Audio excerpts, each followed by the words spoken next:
চাপড়ামারি অভয়ারণ্যে প্রবেশের সময় আমাদেরকে অনুমতি নিতে হয়েছিল ফরেস্ট রেঞ্জারের কাছ থেকে।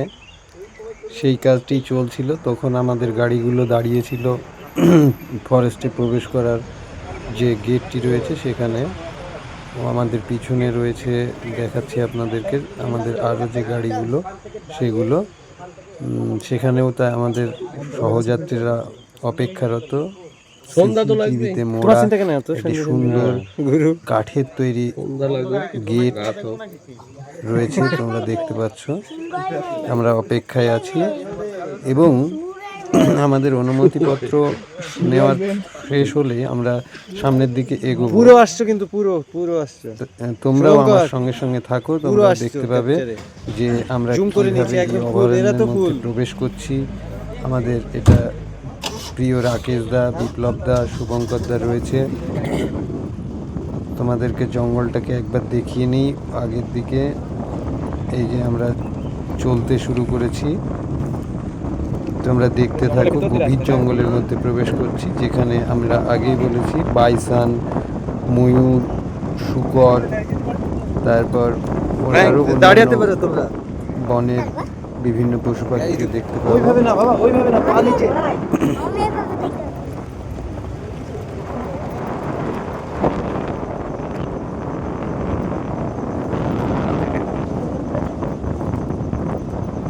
আমাদের প্রদীপদা রয়েছে। এই যে বনভূমিগুলো দেখিয়ে নিচ্ছি। রাস্তাটি তোমার কোনো পিচ রাস্তা নয়, গাড়ি যাতায়াতের ফলে বনভূমির মধ্য দিয়ে যে রাস্তা তৈরি হয়ে থাকে স্বাভাবিকভাবে, সেই রকমই একটি রাস্তা দিয়ে এগিয়ে যাচ্ছি। আর সামনেই কিছুটা এগিয়ে গেলে একটা ভিউ পয়েন্ট পাবো, যেখান থেকে আমরা ওয়াচ টাওয়ার থেকে দেখতে পাবো বিভিন্ন ধরনের পশুপাখিকে।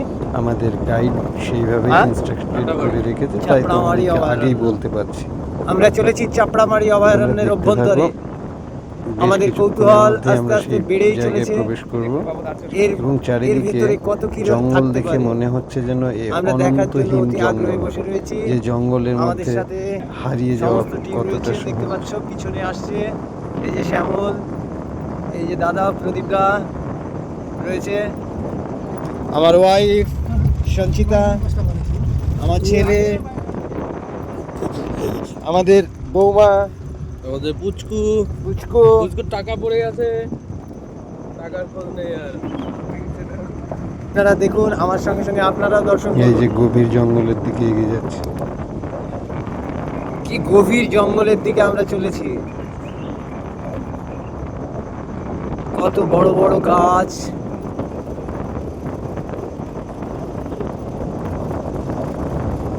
চাপড়ামারি অভয়ারণ্যে আমরা প্রবেশ করতে চলেছি।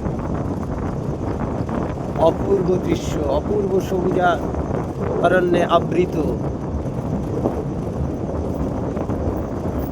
So beautiful.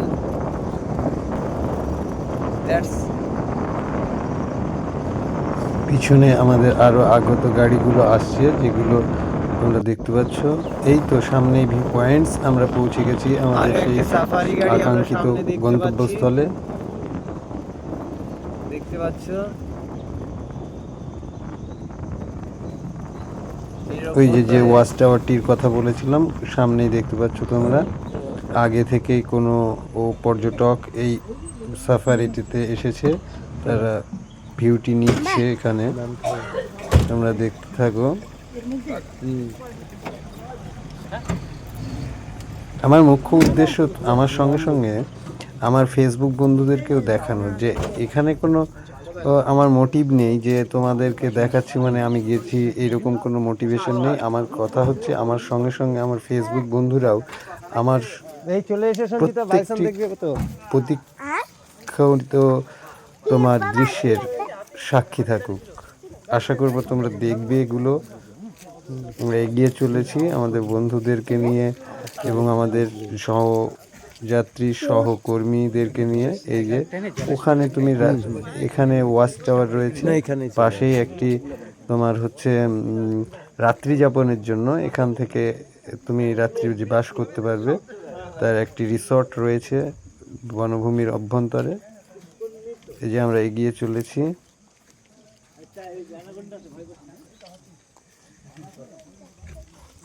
ওই যে সামনে বাইসনগুলো রয়েছে যেগুলো দেখতে পাচ্ছি দূর থেকে, আমি জুম করে দেখানোর চেষ্টা করব তোমাদের যে কীরকম দেখতে হয়। ময়ূর রয়েছে দেখা গেছে, সবাই বলছে, আমি এখনও দেখে উঠতে পারিনি, তবে আমি দেখলেই তোমাদেরকে ক্যামেরায় দেখাচ্ছি বাইসনগুলো। এই যে জুম করে দেখানোর চেষ্টা করছি, তবে এতটাই দূরে আছে জুমের দ্বারা সম্ভব না আমার যে মোবাইলের ক্যাপাবিলিটি।